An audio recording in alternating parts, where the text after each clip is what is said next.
Is the sky falling on chiropractic? Welcome to the KC CHIROpulse podcast, everybody. We're glad you're here today. This podcast is brought to you by CATS Consultants, and I'm Dr. Michael Perusich, one of your hosts, and this is my co-host, Dr. Troy Fox. Troy, is the sky falling on chiropractic practice? Man, I don't think so at all. I think totally the future is bright, but we do have to do some things to make sure it continues to be bright, right? You know what? There's a lot of stuff happening right now. Politics are heating up. We're got all these people running for president already. It seems awful early. It's not, but with the economy's on fire. I'm not sure which kind of a fire, but it's on fire. And so anyway, we do this every middle of the year, and we talk about the mid-year review. So my question is, the sky falling on chiropractic? No, it's not. I'll be honest. I don't think there's ever been a better time to be in chiropractic. And I don't think there's ever been a better time that we've seen an opportunity for our practices to be just crazy successful. There's so many opportunities for us right now. Now, if you're sitting out there thinking, what are these guys talking about? These guys, my practice is down. You know what? Give us a call, because I'm telling you, or, listen closely to this, because there are some things you can do. And before I forget, go to our website and download. One of our downloads is how to find $130,000 extra a year in your practice. Boom. That's a mic drop right there. That'll save your practice. So anyway, some of the things I thought we'd talk about today are kind of the money talk a little bit with our practices. See a lot of doctors just kind of running their practice by the seat of their pants, and they judge their success by how much money they have in their checking account. But sometimes we have to put our entrepreneur hat on and really actually run the budget or run the business. And it's funny that you say that, because all this week, that's literally, and I do some unique things. We back into things from, we take a glance at the year in review, and then we look at the year ahead, and then we break it down from there all the way down to hourly. Yep. And that's where we start at. And so we start with the year that we just had. We look at the year upcoming, because sometimes people wonder, how do you set your goals in your practice? Or if the economy is faltering a little bit, what's going to happen this next year? And irregardless of what's happening with the economy, I'm not going to be the guy that says, well, let's cut what we did this last year in half because the economy's not looking great. I'm going to look at, where can I help my patients more so we can either sustain or achieve more out of our practice. And then I again break it down by the month, by the week, by the day, and then by the hour to see where we need to be. What kind of patient numbers do we need to look at? And is that achievable by me? Because that's the other thing you have to look at. What are your capabilities? If you're straight out of school and you're used to seeing 6 patients a day in student clinic, is it reasonable that you're going to go from 6 to 60 in the next week? Probably not. Probably not. But if you are already seeing a specific number of patients and you know that there are gaps in your schedule, how do I maximize those gaps? How do I make my practice more efficient? So those are some of the things that I look at when I start looking at my mid-year review, is how can we be better this next year? Yeah. Yeah. And that brings up just a whole treasure trove of thoughts. I was talking to a doctor just actually yesterday, and he says, wow, doc, my practice is really down. I don't know what happened. So we started picking it apart just a little bit. And I said, oh, okay, so you're down. And he said, yeah, I'm going to be like, I don't remember the number, like $200,000 off this year. I said, okay, let's back up a little bit. Why are we looking already at what we're going to lose in the next 12 months? Let's look at today. So we broke it down. We looked at his patient visits. We looked at his dollar visit or his collection visit average. And we broke it down and figured out that to not lose that 200,000 or to get back that 200,000, you had to see 4 extra patient visits a day part. 4 extra. Can you not find 4 extra visits per day part? I mean, how many people are coming into your practice saying, oh, I really needed today's adjustment because I'm going to go till up my 5-acre garden this weekend. And we're not listening, and we let that patient just walk out the door. All right, well, we'll see you in a month. Yeah, there's only two places that comes from. It either comes from the doctor's mindset or the staff mindset. Right. So you've And you got got to to look have at both both of those. Yeah. So you've got to have that mindset that's really paying attention, because you can find extra patient visits all day long, and you can grow your practice without having to do some new patient promotion and giving your services away. You can grow your practice so easily from within. So that's nugget number one. Here's another nugget. When was the last time you looked at your budget? When was the last time you actually laid down a P&L? Some of you are thinking, what the heck's a P&L? That's your profit and loss statement. You can print it out of your accounting software, or you can pick up the phone and call your accountant and say, can I look at my P&L? But when was the last time you compared this year to last year to the year before? You'd be shocked where you're spending money sometimes. And with the advent of QuickBooks, there's no reason that you shouldn't have those numbers at your fingertips. And if you're not looking at them, in a lot of cases, what we see are doctors that think it's a dirty word to say they're running a business. There isn't a doctor out there that isn't running a business. I don't care if you're a dentist. I don't care if you're a pediatric physician. I don't care if you're a chiropractor. We're all running a business. The end goal is if you're gonna devote a majority of your waking hours to your practice, you should get paid for what you do. You really should. Absolutely. And if your expense ratio, in other words, if your expenses are 70% or more of your collections, then look at areas that you can make some cuts with your expenses. See if you can cut 15% out of your expenditures. That's not hard to do. Limit your equipment purchases maybe this year if you're feeling the tightness of the economy. Or how many of us have equipment that we're not using? How many of us have equipment we're not using? Sell it. There's always people looking for good used chiropractic equipment.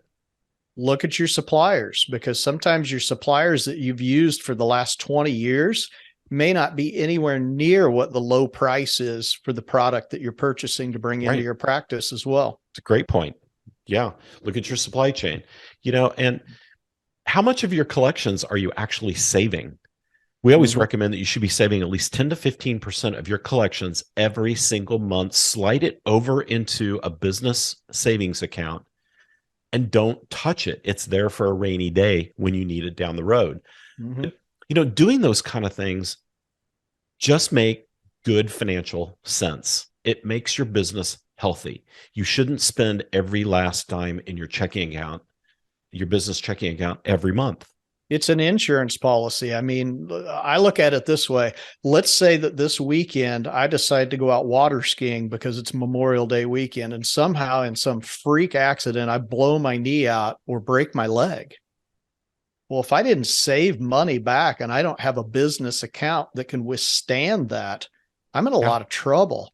And that would create a lot of heartache for me if I felt like that every time I left the house that I didn't have some sort of cushion to rely on. Do I want to use it? Absolutely not. I don't want to break my leg. I don't want to blow out my knee. I want to be able to practice, but I think you can probably very intimately identify with that because you had a problem that you had to be prepared for. Yeah, I blew out my elbow and had to have elbow reconstruction done. And I was out of practice for 4 months. Thank goodness we'd been saving a lot at that point, because my practice was pretty much down. Let's just say it was flatter than a pancake during that time. Yeah, absolutely. And so you have to look at those things. And that's why running as a business means looking at those different factors, because you don't see businesses that don't have liquidity. Ones that don't have liquidity are what? Bankrupt. Right. Or they're very close to it, at that point. So why would we as a chiropractic business operate without some sort of cushion set aside? Exactly. You have to have that cushion. If you're one of those people that doesn't think something will happen, good luck with that. Yeah. Take a look at your finances too. So what's happening in the economy right now, one of the things is that credit is tightening up. And you've seen this. You're watching credit card interest rates, for example, go up. Mortgage interest rates are going up.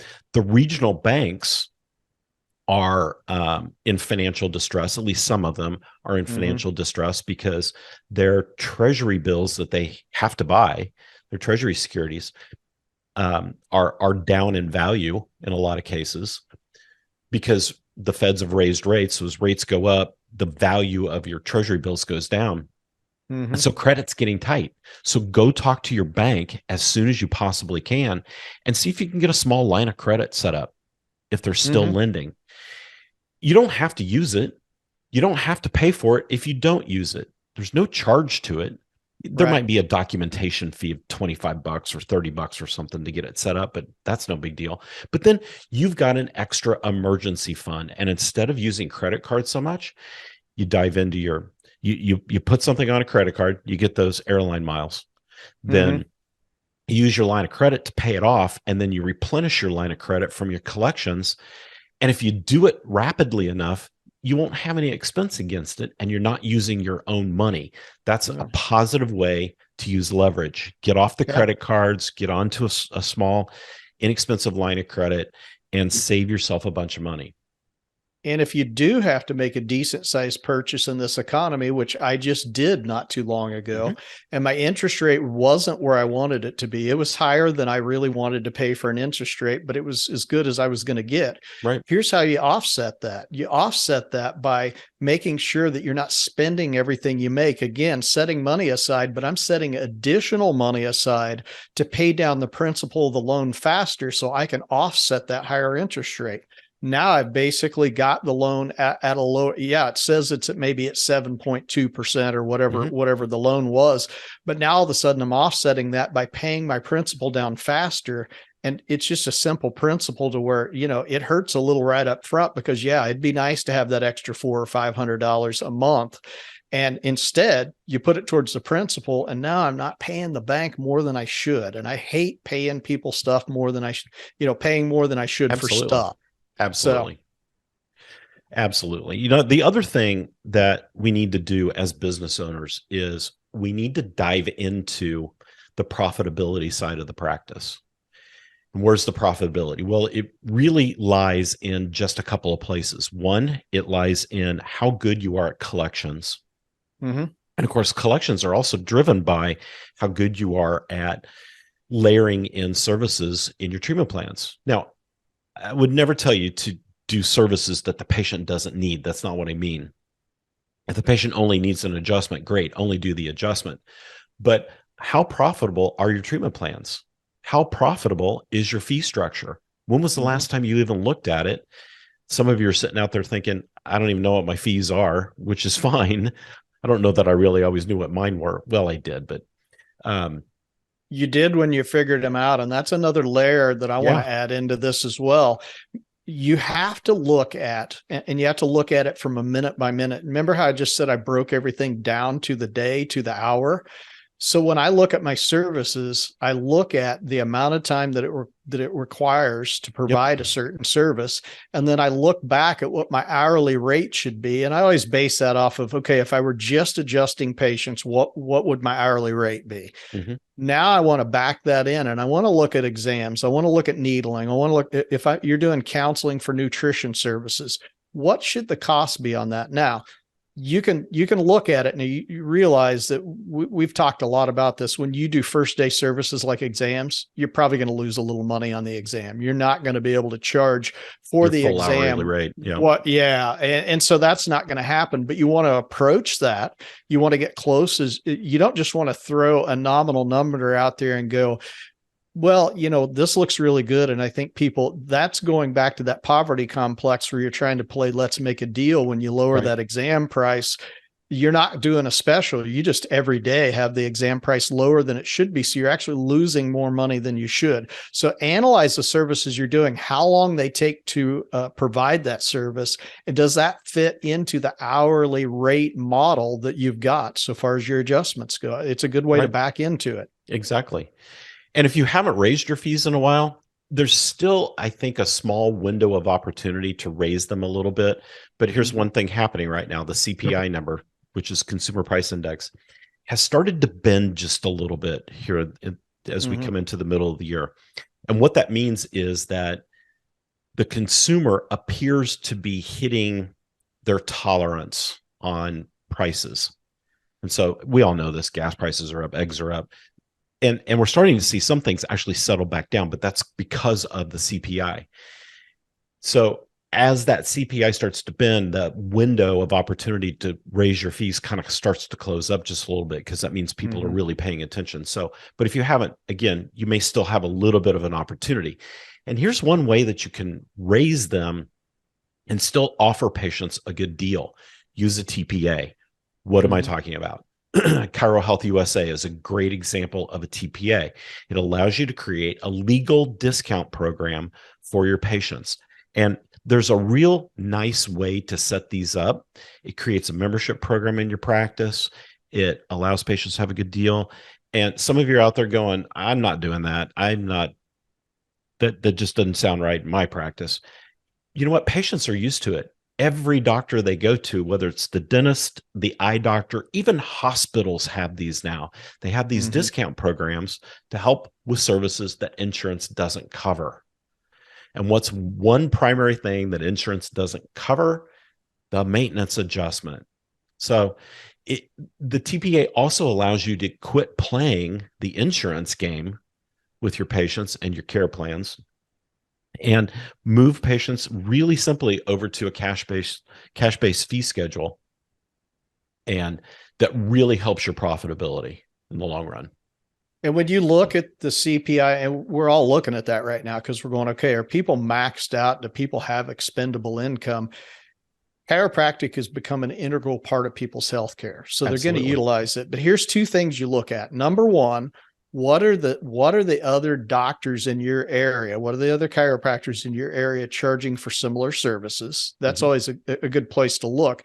The other one is, how much demand do you have in your practice? If you're a practice that's, maybe you're flailing in the water a little bit right now and you're trying to figure out a way out of it, maybe now is not a time to raise your prices. Maybe now is a time to figure out how to get the word out there. But if you have a large demand in your practice, sometimes, and I'm not going to say every time, but sometimes that indicates that maybe your pricing is too low. Right. You know what I mean? It's like if you go into the store and you see bubble gum for $0.01, you're going to buy 99 of them. Whereas if it's, 25 cents, you're going to buy 4. So in other words, if you have a huge demand of patients coming into your practice, it may be an indicator that, hey, my pricing is so low that everybody's being driven into that funnel, and I could raise my prices a little bit. I could maybe do one of two things: either see more patients, or if you're already fairly full, like in my case, approaching 60, I might want to back off a little bit. If I can make the same dollar amount and see one less patient an hour, it's easier on my body. So there are a lot of ways to look at it when you do look at your pricing. But that consumer price index is something that you have to keep in your peripheral vision, because it may be something we're dealing with over the next year to 18 months. Yep. Probably at least. At least. Yeah. And so the other thing that drives profitability is how you put your treatment plans together. So I touched on this a minute ago, but I want to dive into it just a little bit more. I know a lot of doctors, especially when the economy starts to tighten up just a little bit, we want to run to poverty complex. This is not a time that you have to run to poverty complex. Give the patients what they need. If they need the care, show them what they need, teach them why they need it, and help them understand why they need it, and give them the care. Patients will pay for it if they find value in it. So we have to value promote. We have to help our patients really understand why they need care and why it has good value to it. So look at the value built into your plans and how are you presenting those plans. And docs, one of the things that knocks practices down is having the PRN mindset. Now, we have an article about this coming out in one of the chiropractic rags here, I think, in a few weeks. So I'm not gonna knock the cover off the ball here, because you can read about it. But having the PRN mindset does nothing more than tell the patient, you're good to go. You don't need chiropractic again unless something happens. So I'm quitting you. And patients will not come back. And if they do that a couple of times, they come in, they see you 3 times, and you say, well, come back when you need to. And then 6 weeks later, something happens and they come back in, they got the same pain, they come see you 3 times. And then you tell them, well, come back when you need to. You do that about 3 times, they're going to quit coming to you, period. Because they're going to finally say, you know what? I keep going back to that doctor for the same dang thing, and it keeps coming back. So I'm going to try somebody new. That is an incredibly damaging mindset for your practice. I think it's probably worse than poverty complex, but the two are kind of coupled together sometimes. To me, it looks like when we approach patients from that standpoint, it does a couple different things. Number one, it looks like that from my viewpoint, when I'm looking at you, it looks like that you're either unwilling or unable to educate that patient as to what the true dangers of subluxation are, because we've all seen it. We've seen patients that are an absolute abject train wreck, and the only thing they're worried about is their pain response, because that's what somebody else has told them, is only worry about the pain side of this. A kind of a tough example is one where I use with patients at times when they talk about that. And I say, just think about this for a second. If you go to your cancer doctor and you tell them, I feel pretty good today, and they just go, okay, just call me when it hurts again. Yeah. You would think that was just nuts. But because we've perpetuated some of this in chiropractic, unfortunately, the patient relies on that pain response because they don't know what else to rely on. Does that make sense? Because they have no way to gauge when they do or do not need care other than just pain response. Yeah, you hit the nail on the head. And my question to you is, can a patient be subluxated without pain? Yes. Yes. And so there are many other factors involved in a subluxation. Even though the pain may have subsided, you may have loss of range of motion. You may still have spasm that when you palpate it, they're not palpating that area and going, does it hurt right there? Oh, if I push right there, it really hurts. They're going, I don't really have any pain. And the second you touch them, they go, oh, doc, that's really sore right there. Yeah. So do they still have some pain? Yeah, it's just kind of hidden. And so I struggle with that from a standpoint of, I want patients to be not only pain-free, but I want them to be functional. Absolutely. Absolutely. Plus, you want to limit the damage that the body does naturally over time. You know, think about Wolff's Law. Plastic deformation happens when you put pressure, abnormal pressure on normal tissue, even bone, it will remodel. And if we just allow that to happen, have we done a disservice to the patient? I think so. Yeah. And then you can get into 100. We could go 80 different ways with this. We could get into arthritic damage due to aging and start talking about, you know, is that something that happens naturally? Is it more of an autoimmune problem? Should we also be teaching patients about gut health? There's so much involved in this that doesn't scream PRN to me. No, there's nothing PRN about chiropractic, in my opinion, at all. So I agree. If you're having an issue with that, I mean, these are everything we've talked about are reasons why you need a good, solid business advisor on your team. Right now, here's the funny thing. In times like now, times like where the economy is really tough, there is more money made in down economies than at other times. So, and as crazy successful as chiropractic is right now, this is the time to be in the game, but you got to be in the game correctly. And so you need business advisors who understand how to play the game correctly and how to make the little shifts and changes along the way. Because at some point, Troy, you said this, we're going to slide back out of this. You're going to have to change again. Depending on how tight it is, you're going to have to make changes. So this is when you need somebody really watching over your shoulder and saying, hey, let's do this, or let's change this. We're like little mama bears. We help guide you in the right direction. So no, but truly, sometimes it just takes that, you know, even with my own health care. I just had an appointment not too long ago, met with somebody about my own health. And she said to me, what is your main reason for being here? And I said, because I can't be trusted to take care of my own health care as well as I should. I need someone else to point their finger at me and say, you need to do this. Absolutely. So and you know what? my patients need that as well. But Sure. when it comes to coaching and business, it's the same concept. Sometimes we need somebody from the outside looking in to help push us in the right direction, because paralysis by analysis is a real thing, folks. Right. And you Get guys stuck. you guys out there, you have time to go be doctors, and then you need to have a family life. Let us do the research and come up with the innovations and those kind of things, and then help you layer it into your practice as it's needed. So do yourself a favor, go check us out at katzconsultants.com. If you haven't already, there's all kinds of information on there. You can see the different programs we offer. We've got everything from deep dive one-on-one consulting to some great subscription programs. If you're just looking for that business-based information, whether it's patient communication or how to market correctly or the art of setting fees or whatever it is, we talk about all aspects of your practice. And so go check all that out. Check out the downloads, and make sure that you're subscribed to our weekly podcast, which if you're listening today, you probably are, but tell your friends about it too. Because we put these out every single week because we're chiropractors just like you, and we had great success and still do in practice, and we want to share that with people. So, all right, that's my 2-cent plug.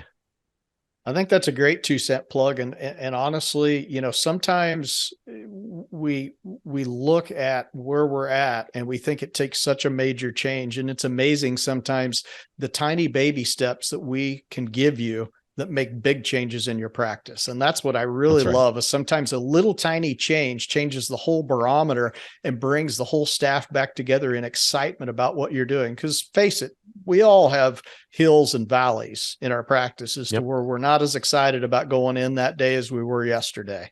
So sometimes just small changes in your practice are helpful. Absolutely. Yeah. Give us a holler. Great spot to end there, Troy. Thank you.